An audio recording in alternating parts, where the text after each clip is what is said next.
सुप्रभात बच्चों। हमने छठे अंश में देखा था कि किस तरह से सांप वहां पर फल फैलाकर बैठा था और उसे अंदाजा था कि कोई कुएं में उतर रहा है और इसीलिए प्रतिद्वंद्वी की तरह, एक शत्रु की तरह वो चोट मारने के आसन में बैठ गया। अब आगे हम देखेंगे कि धोती डेंग से बंधी होने के कारण कुएं के एकदम बीचों बीच वो धोती लटक रही थी और इसके माने थे कि सांप से 1.5-2 फुट गज नहीं की दूरी पर पैर रखना और इतनी दूरी पर सांप पैर रखते ही चोट करता। अब जो उन्होंने धोती बांधी थी वो कुएं के बीचों बीच लटक रही थी और उन्हें वैसे ही उसी तरह बीचों बीच उस कुएं में उतरना था, मगर वहां पर कुएं के बीचों बीच सांप बैठा था जो लेखक की समझ में नहीं आया कि आखिर क्या किया जाए।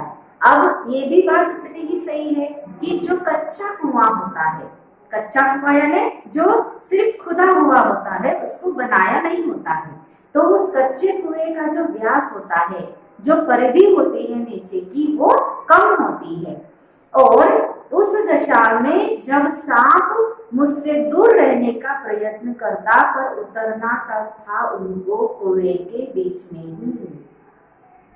उनके पास और कोई विकल्प ही नहीं था, कोई चारा नहीं था, उनको कुएं के बीचों बीच ही उतरना था क्योंकि मेरा साधन बीचों बीच लटक रहा था। उनकी जो धोती है जिसको पकड़ कर वे उतर रहे थे, वह धोती बीचों बीच ही लटक रही थी। ऊपर से लटक कर तो सांप नहीं मारा जा सकता। अब जो उनका जो डंडे से वो सांप मारने वाले थे, तो वो सांप कुएं के बीचों बीच बैठा हुआ था और उसको मारने के लिए वो हवा में लटक कर मार नहीं पाएंगे, इसीलिए उनको कुएं के अंदर उतरना ही था।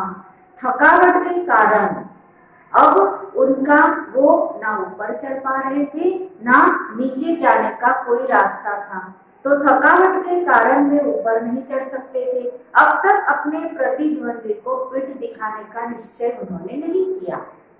प्रतिद्वंदी को पीठ दिखाना, पीठ दिखाकर भागना, ये निश्चय उन्होंने नहीं किया। यदि ऐसा करता भी तो कुएं के धरातल पर उतरे बिना क्या मैं ऊपर चढ़ सकता था? अगर वे सोचे कि ऊपर चढ़ना है मगर ऊपर के ऊपर वो नहीं चढ़ पाते थे, उसके लिए उनको कुएं के धरातल पर, कुएं की धरती पर उतरना जरूरी था।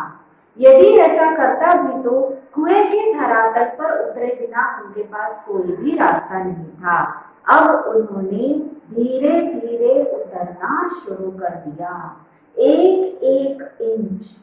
जो जो मैं नीचे उतरता था त्यों त्यों मेरी एकाग्र चित्तता, स्थिर चित्त, स्थिर उनका जो ध्यान था वो बढ़ती जा रही थी और मुझे एक सूझ सूझी, एक उपाय सूझा।